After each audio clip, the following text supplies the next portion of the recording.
Ayan, magandang hapon mga kalitar sa inyo lahat. So ngayong araw nga guys, nakita nyo naman, nakaligaw yung saranggolan ni Leo kanina. At ang ano nun ngayon, ay hahanapin namin kung makikita namin. Kasi sayang talaga yun guys. At bagong gawa lang talaga. Kapapabalat nga lang nun actually. At ayun, ang nangyari naman guys, nung tinesting, ang lakas talaga ng hangin kanina, nakaligaw. So sana makita namin. So dito kasi sa may kanluran, sa ating kabilang palipar, nagpatak yung saranggola na natanawan namin. Sana lang talaga guys, hindi siya sa may kawayan nagpatak. Sana makita pa natin yung saranggola. So dito natin nahanapin yan. Ayun yung bulihan guys na tayo nagpapalipad. At sa totoo lang, dito talaga pamatak yung saranggola ni Leo. Saan ka nakaabot Leo kanina?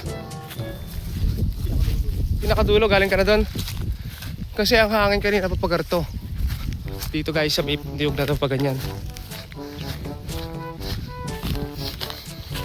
Hindi lang talaga mawari kung saan mismo tumumbok ang patak ng saranggola. Doon kasi kami sa kabilaan nagpapalipad guys.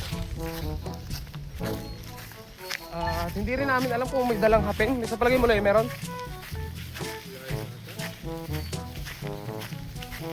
Hindi may kalayuan agad to guys.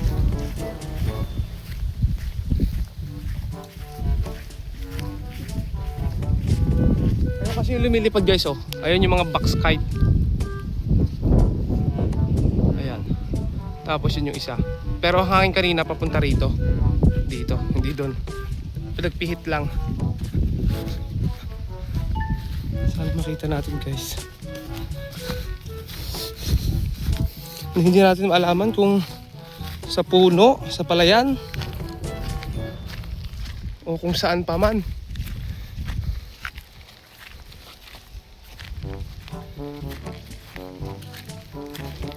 Pero baka dito sa may kawayanan yun guys. Pag sa kawayan talaga, sa tuktok ng kawayan, eh wala. Hindi natin makikita basta-basta. Saan kayong hangin ka na? Dito lang yung tapat kanina eh.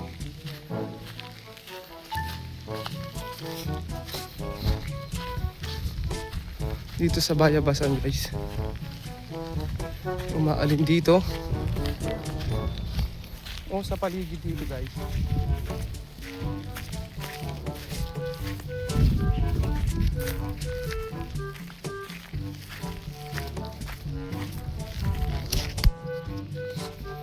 Nakalabaw guys dito.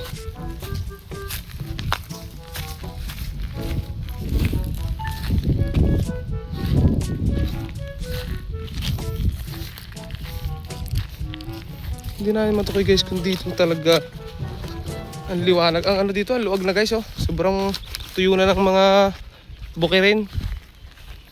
Parang hindi abot dito yun ano. Kita naman kanina dito na nagpatak eh.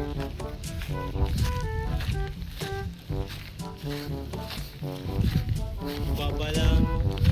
Sila yung guys. Mababa lang talaga. Pero bakit hindi namin makita dito? Baka naman dyan sa loob na yan.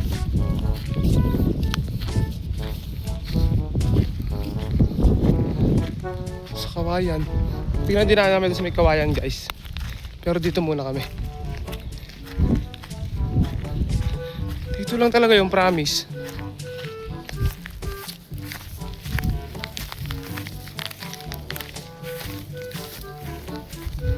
Dito guys wala kami makita. Diyan o.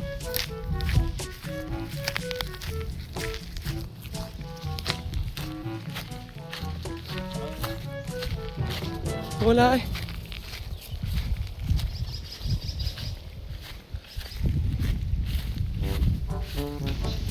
Ayan. Diyan sa may kawayanan. Guys, mahirap maghanap doon guys kasi kulay green. Yung kawayan kulay green din.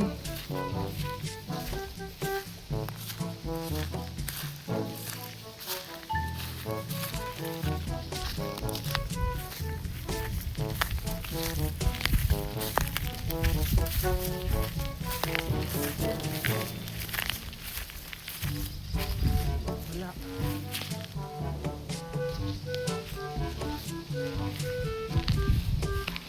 Gato na yung tansi na yon yung nagamit.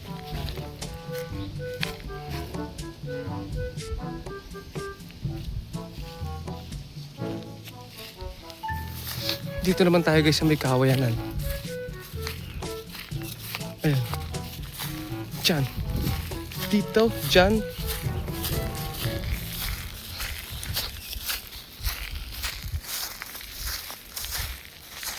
Nakakatakot maghanap guys dito. Sobrang ano? Sobrang init. Baka may ahas na oh. Wala talaga guys.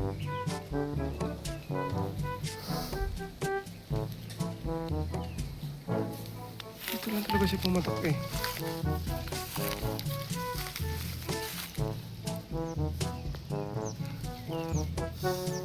Si Leo guys.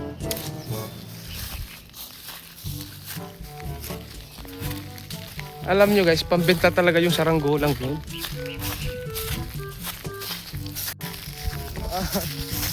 Sa loob nga kami guys, kami kami. Sa looban. Ang lapit-lapit lang guys nung kanina nung bumagsak. Baka nga dito sa loob ng kawayan. Nakasampit siguro. Ang hirap kasi natin kulay green.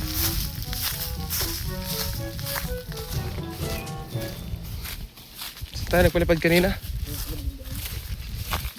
Nasa loob na kami guys, liblib na to. Pag dito naman hindi natin lalo makikita.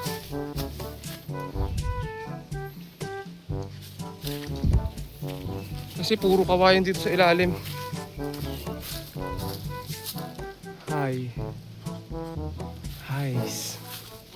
Highs, highs, highs.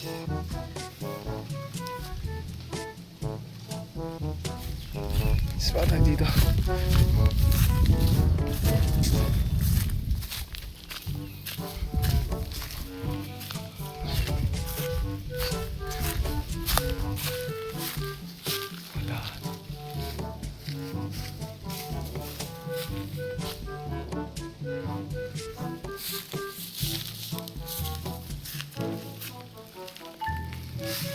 Doon tayo nagpalipad at dito ang punta.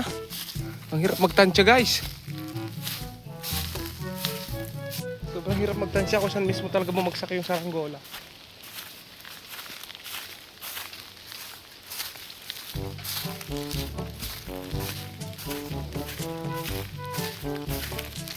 Kahit ano talagang gawin namin guys, hindi namin mahanap. Wala naman doon sa palayan. Yung sa palayan sana guys, dalaw na namin dito. Pero wala. Wala talaga. Yung wala.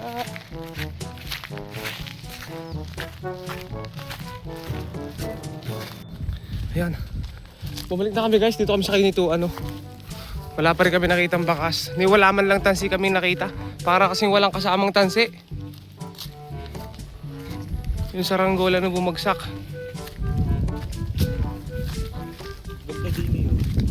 Ha? Dito nga.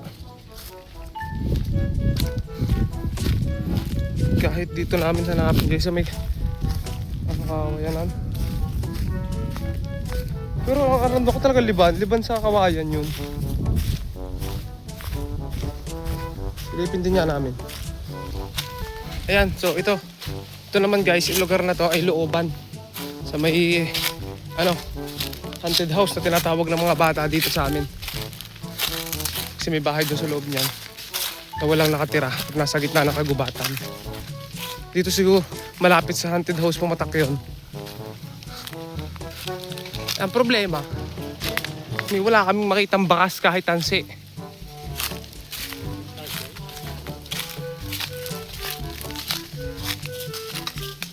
Ayan sa kawayanan. Yung gulong ng kawayan guys Ngayon Tagaraw kasi ang gugulang sa dyan ng kawayan.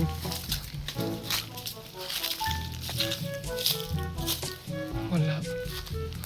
Ayaw magpakita mga kalitar ng saranggola.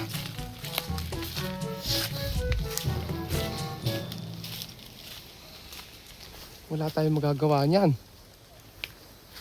Highs.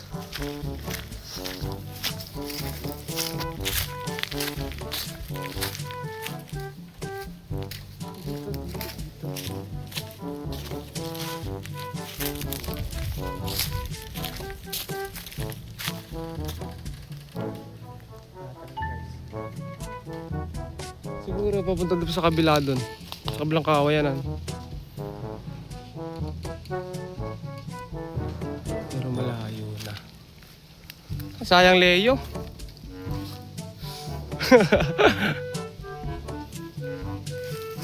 Dito nag-ano yun. Dito dapat lang yun eh. Dito lang pero wala. Ano, guys. Tara. May talungkit pa yun. May. Talungkit? Oo nga no. Buko. Gusto mo ka? Patay. Ayun no. Kuha. Ayan so.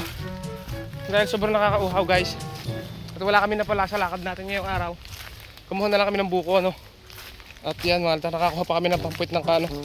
Pampuit ng saranggola natin. Pwede na yun. Pwedeng gamitin pampuit. Kaysa naman wala tayong iuwi. Pambawi. Wala talaga guys, hindi namin makita. Ang hirap naman maghanap. Kasi sobrang sukal din dito sa amin. Ayan guys, napapansin nyo talagang tag-araw na tag-araw. Sobrang ganda ng hangin. Panayon yung mga saranggola lumilipad. At higit sa lahat, ito yun na yung mga dampan. At may buko pa tayo guys.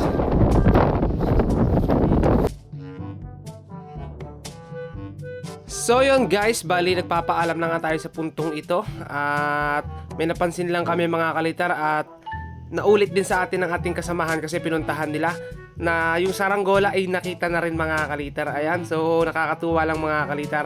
At binalikan ko nga yung ating camera guys, nakita natin yung saranggola na nakalagay sa may puno ng mahogany.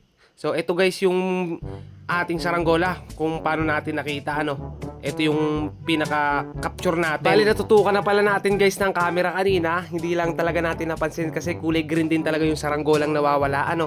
At ayan nga mga kalitar, nandyan lang pala sa may puno ng mahogany. So inulit din lang talaga sa atin to nung umuwi tayo kasi binilikan ng ating kasamahan kanina at nakita nga daw niya. So nakita ko rin, binilikan ko yung videos natin at nakita ko nga rin niya mga kalitar na natutukan na rin natin ng camera. Hindi lang talaga natin masyadong napansin doon nung ating hinahanap ano. So ayun nga guys, nakuha na rin namin yung saranggola at binalikan nga namin. At ayun, salamat guys sa pagsama nyo. So hanggang dito na lang yung videos natin. At subscribe kayo mga Altrams, may palili pa rin tayo yung dalawang bago. Medyo malaki yon at abangan nyo guys. So ayun, hanggang dito na lang muna at subscribe mga kalitar.